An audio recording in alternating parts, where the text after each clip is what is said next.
عمران خان صاحب نے سب سے پہلے جو ان کے ٹویٹر اکاؤنٹ پہ ان کی ٹیم نے لکھا وہ ان کے اسٹیٹمنٹ کا سب سے مضبوط حصہ تھا. انہوں نے لکھا کہ جدوجہد عبادت ہے اور حقیقی آزادی کی جدوجہد کے لیے میں شہادت کے لیے بھی تیار ہوں. یعنی عمران خان صاحب کا کہنا ہے کہ اگر میں شہید ہو جاؤں اس راستے میں یا میں مارا جاؤں تو میں ذہنی طور پہ اس کے لیے تیار ہوں. اس وقت پاکستان صرف عاصم لاء پر چل رہا ہے. یہاں صرف لکھے لکھائے فیصلے پڑھ کر سنائے جا رہے ہیں. پچھلے 3 سال کے بے بنیاد فیصلوں اور سزاؤں کی طرح توشہ خانہ 2 کا فیصلہ بھی میرے لیے کوئی نئی بات نہیں ہے. یہ فیصلہ بھی جج نے بغیر کسی ثبوت اور قانونی تقاضے پورے کیے بغیر ہی جلد بازی میں سنا دیا. ہمیں یا ہمارے وکلا تک کو نہیں سنا گیا. مجھے اور میری اہلیہ کو مسلسل قید تنہائی میں رکھ کر ذہنی اذیت کا نشانہ بنایا جا رہا ہے. ہماری کتابوں، ٹی وی اور ملاقات سب پر پابندی ہے. جیل میں ہر قیدی ٹی وی دیکھ سکتا ہے لیکن مجھ پر اور بشرا بی بی پر ٹی وی دیکھنے تک کی پابندی لگا دی گئی ہے. میرے خاندان کی جانب سے جو کتابیں بھیجی جاتی ہیں وہ جیل حکام کی طرف سے روک لی جاتی ہیں. ہمیں کئی ہفتے مسلسل قید تنہائی میں رکھا جاتا ہے. یہ غیر انسانی سلوک ہے لیکن یہ سب ظلم اور بربریت مجھے میرے عزم سے پیچھے نہیں ہٹا سکتا. ہماری روایات نہیں کہ عورتوں اور بچوں پر ظلم کیا جائے. ہمارے دین میں تو دوران جنگ بھی خواتین کو بخش دیا جاتا ہے مگر یہاں محض سیاسی اختلافات پر خواتین پر ظلم ڈھائے جا رہے ہیں.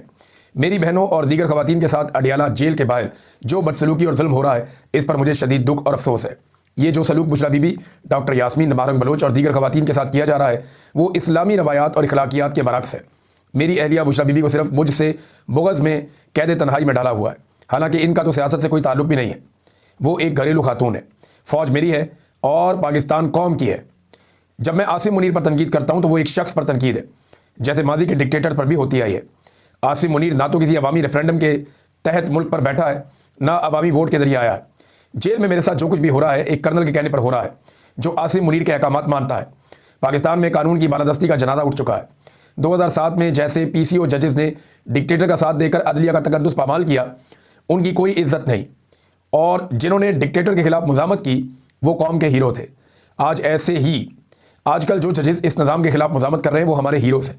جو جج کٹ پتلی بن کر اشاروں پر ناچ رہے ہیں وہ بے ضمیر ہیں اور مشرف دور کے پی سی او ججز کے ہی برابر ہیں. قانون کی بالادستی اور آئین کی بحالی کی جدوجہد کے لیے انصاف لائر فورم اور وکلا کا فرنٹ فٹ پر آنا ناگزیر ہے. انصاف کا نظام ہی عوام کو تحفظ دے سکتا ہے. اس کے علاوہ نہ کوئی معاشی ترقی ممکن ہے نہ ہی اخلاقی. مجھے سلمان صفدر اور ان کی ٹیم پر اعتماد ہے اور میں نے انہیں ہدایت کی ہے کہ بوگس فیصلوں کے خلاف اسلام آباد ہائی کورٹ میں اپیل کریں. سہیل آفریدی کو پیغام دیتا ہوں کہ اسٹریٹ موومنٹ کی تیاری پکڑیں. پوری قوم کو اپنے حقوق کے لیے اٹھنا ہوگا. جدوجہد عبادت ہے اور میں پاکستان کی حقیقی آزادی کی جدوجہد کے لیے شہادت کے لیے بھی تیار ہوں. یہ عمران خان صاحب کا اسٹیٹمنٹ 20 دسمبر 2025. عمران خان صاحب نے بڑا زوردار اسٹیٹمنٹ دیا ہے اور وہ تو یا تو آزادی یا پھر موت. وہ اس موقع پہ کھڑے ہیں لیکن ان کی پارٹی کی طرف جب ہم دیکھتے ہیں تو تھوڑی ہمیں ایک کنفیوژن دکھائی دیتی ہے. یعنی عمران خان صاحب جس نہج پہ کھڑے ہیں کیا ان کی پولیٹیکل پارٹی اس نہج پہ کھڑی ہے؟ ایسا دکھائی نہیں دے رہا. شاید یہ وجہ ہے کہ عمران خان صاحب نے احتجاج کے اختیارات جو ہے وہ محمود خان اچکزئی اور علامہ راجہ ناصر عباس صاحب کو دیے ہیں کہ وہ فیصلہ کریں گے مذاکرات کے حوالے سے، احتجاج کی تاریخ دینے کے حوالے سے. کیونکہ ان کی اپنی پارٹی کے اندر ایک تو ماری بہت پڑتی ہے. پنجاب کے اندر تو پارٹی کو کوئی سر نہیں اٹھا سکتا، پکڑ کے یا تو کسی کیس میں ڈال دیتے ہیں، اندر ڈال دیتے ہیں یا لاپتہ کر دیتے ہیں یا تشدد کا نشانہ بناتے ہیں، کاروبار تباہ کر دیتے ہیں، خاندان اجاڑ دیتے ہیں. تو پنجاب میں تو یہ ہوتا ہے. خیبر پختونخوا میں جلسے جلوس آپ کرتے رہے تو اس سے فرق کوئی نہیں پڑتا.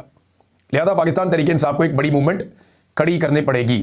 سہیل آفریدی کے وزیر اعلیٰ خیبر پختونخوا بننے سے جو ایک امید نوجوانوں میں پیدا ہوئی تھی پاکستان تحریک انصاف نے ابھی تک اسے کیش نہیں کروایا کیونکہ یہ بہت بڑا موقع تھا. لیکن پاکستان تحریک انصاف نے اس سے کوئی ایک تحریک یا کوئی ایک مومنٹم بنانے کے لیے ابھی تک استعمال صحیح طریقے سے وہ نہیں کر پائے. وہ جلسے ولسے کر رہے ہیں تو جلسے تو پہلے بھی ہوتے رہتے ہیں، باقی پولیٹیکل پارٹی بھی کرتی رہتی ہیں. لیکن جس پولیٹیکل پارٹی نے ایک انقلاب کا دروازہ کھولنا ہو وہ خالی جلسے نہیں کرتے، ان کی تو بڑی زبردست ذمہ داریاں ہوتی ہیں. انہیں ہر گلی میں، ہر محلے میں، ہر علاقے میں، ہر گاؤں میں، کریا ہر جگہ جا کر انہیں اپنا پیغام نہ صرف پہنچانا ہوتا ہے بلکہ زوردار طریقے سے لیے اس کے ساتھ ساتھ لوگوں کو منظم کرنا ہوتا ہے. زوردار طریقے سے ایک بڑی پرامن فورس قائم کرنی ہوتی ہے جو نہ صرف لوگوں کی رائے کو بدلے بلکہ جب وقت آئے تو پھر سارے کے سارے باہر نکلے تو پورے پاکستان کے حالات تبدیل ہو جائیں. تو وہ تو نہیں ہوا. لیکن عمران خان صاحب کی فیملی جو ہے وہ لگاتار بین الاقوامی میڈیا کو انٹرویوز دے رہی ہے. اس میں علیمہ خانم نے ایک اور انٹرویو دیا الجزیرہ کو اور یہ آواز اٹھا رہے ہیں ہر فورم کے اوپر، ہر جگہ استعمال کر رہے ہیں. عمران خان صاحب کے بچے ہوں، عمران خان صاحب کی بہنیں ہوں، یہ لوگ بھرپور آواز اٹھا رہے ہیں اور کوئی ہے ہی نہیں عمران خان کا یا ان کی پولیٹیکل پارٹی جو ہے اس میں جو لوگ پاکستان سے باہر موجود ہیں وہ بھی اتنا کام نہیں کر پا رہے. ایک بڑی ڈیوائڈ پیدا ہو گئی تھی اوورسیز پاکستانیوں میں. لیکن اب یہ کوشش کی جا رہی ہے پاکستان تحریک انصاف کے لوگوں کی جانب سے کہ جو اوورسیز پاکستانیوں کے مختلف دھڑے ہیں انہیں اکٹھا کر کے ایک مرتبہ پھر اسٹیبلشمنٹ سے عمران خان صاحب کی جان چھڑانے کے لیے مل کر کوشش کی جائے. دیکھیں آپس میں لڑنا تو بڑا آسان ہوتا ہے, تو اسٹیبلشمنٹ کے ساتھ اگر پھڈا ہے تو پھر آپ کو کھل کر آنا پڑے گا. عمران خان صاحب کے بیٹوں کا جو انٹرویو ہوا نا مہدی حسن کے ساتھ, اس نے ایک واقعہ بھی سنایا. مہدی حسن بڑے اچھے جرنلسٹ ہیں, انہوں نے کہا جی میں ٹیکسی میں بیٹھا تو پاکستانی ڈرائیور تھا. نارملی یہاں پہ یو کے میں آپ ٹیکسی استعمال کرتے ہیں تو اکثر آپ کو پاکستانی ڈرائیور ہی آپ کو مل جاتے ہیں, کوئی انڈین بھی مل جاتے ہیں لیکن زیادہ تر آپ کو پاکستانی ڈرائیورز ملتے ہیں. تو وہ جو پاکستانی ڈرائیور تھا کہتا ہے جی وہ میں نے جب اس سے بات کی تو وہ عمران خان کا تذکرہ کرتے ہوئے وہ رو پڑا.